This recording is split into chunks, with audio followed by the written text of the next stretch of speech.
জন্য পুরোপুরি প্রস্তুত হন, তাহলে কিন্তু শক্তি সেটা ঠিক হবে। এর আগের ম্যাচে যেদিন আমরা ধারাবাহিক করতে এসেছিলাম সেমিফাইনালের দিন, সেদিন জাতীয় কোচ ডিরো কিন্তু মাঠে ছিলেন এবং তার সাথে খেলা শেষে আমি কিছু কথা বলার সুযোগ পেয়েছিলাম। তাকে আমি জিজ্ঞাসা করেছিলাম ঠিক এই কথাটি, যে আমরা যে ম্যাচ আজকে দেখলাম সেই ম্যাচ কিন্তু অনেক গতি কম ছিল, যে গতিতে আন্তর্জাতিক ফুটবল হয়ে থাকে বা আমরা যে খেলা টেলিভিশনে দেখে থাকি তার থেকে অনেক কম গতির খেলা দেখলাম। তখন ডিরো বললেন যে এদের তো স্ট্যামিনা নেই, স্ট্যামিনা থাকলে না স্ট্যামিনা তো যথেষ্ট অভাব রয়েছে, ফিটনেস কোচ কিন্তু মোটেও সন্তুষ্ট নন যে ফিটনেস আমাদের খেলোয়াড়দের জাতীয় দলের খেলোয়াড়রা রয়েছে সেটা নিয়ে মতো অবস্থায় মাত্র 3 সপ্তাহ তাকে দেওয়া হয়েছে জাতীয় দলটিকে করে নেওয়ার জন্য। এবং এই 3 সপ্তাহ পরে যে সাব টুর্নামেন্ট হবে সেই টুর্নামেন্টে বাংলাদেশ যারা বর্তমান অবস্থান 7 নম্বরে তারা 1 নম্বরে যাওয়ার অর্থাৎ সোনা পাওয়ার একটা প্রত্যাশা করছে। এটা কিন্তু সব মানে কাজের সাথে যে প্রত্যাশা তার সাথে মোটেও কোনো মিলে বলে আমার মনে হয়। আপনাকে আরো একটা বিষয় বলতে হবে যে খেলোয়াড়দের রিসিভিং এর ব্যাপারটি ঠিক মতো কিন্তু বল রিসিভ করতে পারেননি, অনেক সময় আমরা লক্ষ্য করেছি, যার কারণে 3 বা 4টির বেশি পাস নিজেদের মধ্যে তারা কিন্তু খেলতে পারছিলেন না। ওই একই কথা এসে যায় যে রিসিভিং ডিস্ট্রিবিউশন সবকিছু ঠিক হবে যখন তোমার স্টেমিনা বেশি থাকবে, তোমার শারীরিক দক্ষতা যখন ঠিক থাকবে, তখন রিফ্লেক্সেসটা যখন তোমার নিয়ন্ত্রণে থাকবে তখন তুমি বলকে সঠিকভাবে রিসিভ করতে পারবা এবং তুমি বলটাকে যেখানে তুমি দিতে চাইবা সেখানে বলটাকে পাঠাতে পারবা। কিন্তু শরীরে যদি ফ্যাটিক থাকে, শরীর যদি পরিশ্রান্ত থাকে, তোমার কন্ট্রোলে তোমার দেহের অঙ্গ থাকে না, সে কারণেই সঠিকভাবে বল ধরাও যায় না, সঠিকভাবে বল ডিস্ট্রিবিউট করা যায় না। আমরা দেখতে পাচ্ছি প্রথম শটটি নেবেন মোহামেডান স্পোর্টিং ক্লাবের আরিফুল এবং আবাহনী গোলরক্ষক এবং আবাহনী দলের অধিনায়ক বিপ্লব ভট্টাচার্য, তিনি গোলের নিচে তার অবস্থান নেওয়ার জন্য প্রস্তুত হচ্ছেন। আরিফুল মূলত কিন্তু রক্ষণভাগের খেলোয়াড়, 5 নম্বর জার্সি হয়ে খেলে থাকেন এবং সেন্ট্রাল ডিফেন্ডার হিসেবে কিন্তু তিনি মোহামেডান স্পোর্টিং ক্লাবে খেলছেন। তাকেই দেওয়া হয়েছে এই দায়িত্ব প্রথম শটটি নেওয়ার জন্য। অত্যন্ত দুরূহ কাজ, দেখা যাক কতটা ভালোভাবে তিনি তার দায়িত্ব পালন করতে পারেন। গোলরক্ষক প্রস্তুত বিপ্লব ভট্টাচার্য এই গোল প্রতিহত করার জন্য বা এই শট মোকাবেলা করার জন্য। অনেকটা কিন্তু একটা মেন্টাল টাসল, এই কথা অবশ্যই বলতে হবে।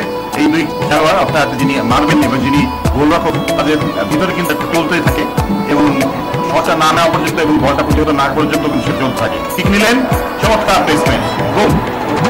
অনেকটা দাঁড়িয়ে থেকে একেবারে কোনায় বলটিকে জালে পাঠিয়ে দিলেন, এক বলে এগিয়ে গেল মোহামেডান স্পোর্টিং ক্লাব। আস্থার সাথে কিন্তু দিতে নিয়েছিলেন, একেবারে ভালো প্লেসমেন্ট, নিজের উপরে বিশ্বাস ছিল, দেখে শুনে প্লেসমেন্ট করেছেন এবং গোলরক্ষক বিপ্লব কিন্তু ঝাঁপিয়ে পড়ছিলেন, তবুও তার করার কিছু ছিল না। বিপ্লব ঝাঁপিয়ে পড়লে কি হবে, তার টাইমিংটা মোটেও ঠিক হয়নি, তার বলের যে গতি ছিল সেই গতির সাথে তার টাইমিং ঠিক না হয়। টাইব্রেকারের প্রথম কিকটি নিয়েছিলেন আরিফুলকে আপনারা দেখতে পেলেন এবং তিনি গোল করেছেন এবং এই মুহূর্তে মোহামেডান 1 আবাহনী 0। টাইব্রেকারের ফলাফল প্রথম কিকটি নেওয়ার জন্য আবাহনীর 5 নম্বর জার্সি পরিহিত খেলোয়াড় সামাদ ইউসুফ।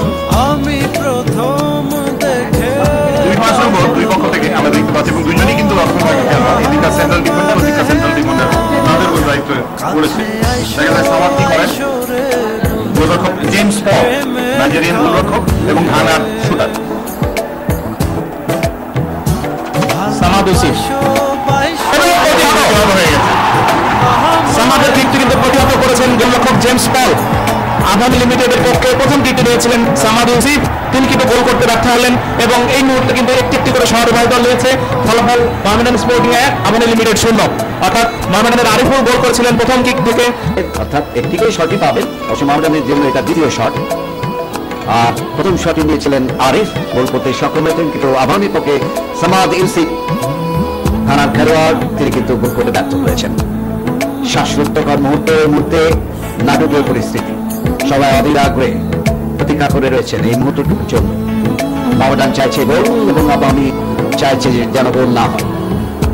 এবার দেখতে পেলেন ঠান্ডা মাথায় গোলপোস্টে জালে বল জড়াতে সক্ষম হলেন। টাইব্রেকারের একই ফলাফল মোহামেডান 2 আবাহনী 0। অর্থাৎ মোহামেডান কিন্তু দুটি শট করেছে, দুটি শট থেকে তারা গোল পেয়েছে। পক্ষান্তরে আবাহনী একটি শট নিয়েছিল এবং সেটা থেকে তারা গোল আদায় করতে পারেনি। এখনো বলা যেতে পারে যে এক গোলই তারা পিছিয়ে যদি এই গোল আদায় করতে পারেন।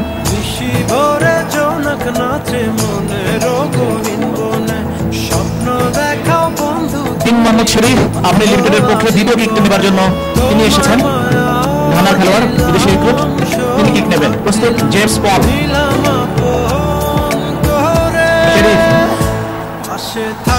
এবং বাইরে মারলেন পরপর দুটি কিক আবাহনী লিমিটেডের এবং দুটি কিন্তু ব্যর্থ। দ্বিতীয় কিকটিও কিন্তু অনেক উপর দিয়ে হলো নাইজেরিয়া এবং ঘানার দেশের লড়াই আমরা বিশ্বকাপে প্রায় দেখে থাকি। ঘানাবি জানেন যুব বিশ্বকাপের চ্যাম্পিয়ন এবং এখানে কিন্তু সেই দিন যেভাবে রাখতে হলে আমার মনে হয় এটা নিঃসন্দেহে হতাশ করেছে আমার এই রাজনৈতিক সমর্থক। আসলে আবাহনী অনেকটা নিচে পড়লেও বলতে হবে, তার কারণ এখন বিপ্লব ভট্টাচার্যকে অন্তর্পথে 2টি গোল ঠেকাতে হবে, কেউ নতুন তাহলেই তারা এই আপনি জানেন যে বিপ্লব অধিনায়কের দায়িত্ব পালন করছেন এবং তার যে স্বপ্ন, তার যে একটা আমি দুর্জয় শপথ আমরা লক্ষ্য করেছিলাম, তিনি বারবার করে বলেছিলেন যে এবারে তারা অবশ্যই মোহামেডানকে হারিয়ে শিরোপাকে এই 8 বছরে খরা কাটিয়ে নিজেদের ঘরে তুলতে চান। মৃধা ওই খরার কথা যখন বলছে তখন কিন্তু এসেই যায় যে আগেরবারও সেই চ্যাম্পিয়নশিপের একেবারে কাছাকাছি এসে এই টাই ব্রেকে হেরে গিয়ে তাদেরকে শিরোপা হারাতে হয়েছিল। এবারও এত কাছাকাছি এসে গিয়ে অর্থাৎ এবারও জেতার সম্ভাবনা সেই আগের বছরের কথাই মনে পড়ে যাচ্ছে। কিন্তু আমি বলেছি ঠিক তাই যেন হতে যাচ্ছে আমার কাছে মনে হচ্ছে। ওয়ালি ফয়সালকে দেখতে পাচ্ছি কিংয়ের তিনি গেছেন। ওয়ালি গত মৌসুমে আগামী এবারে এলি মোহামেডানে দেখা যাক এসেই কাঙ্ক্ষিত সেই টাই ব্রেকারে গোল আদায় করতে পারেন কিনা। প্রস্তুত ওয়ালি ফয়সাল তার পুরনো ক্লাব আবাহনীর বিপক্ষে নতুন ক্লাব মোহামেডানের টিমের তিনি মনে হচ্ছে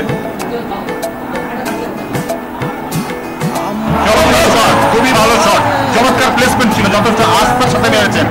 সহজবার যাকে বলে আমার মনে হচ্ছে মোহামেডানে এ পর্যন্ত শট নিয়েছেন 3 জন খেলোয়াড় হিসেবে ওয়ালি সবাই গোল শিকারী নিঃসন্দেহে বলা যায় অবশ্যই। এবং কিছুটা মনে হচ্ছে যে তারা বোধ হয় পেনাল্টি ঠিক নেওয়ার একটা অনুশীলন করেছেন।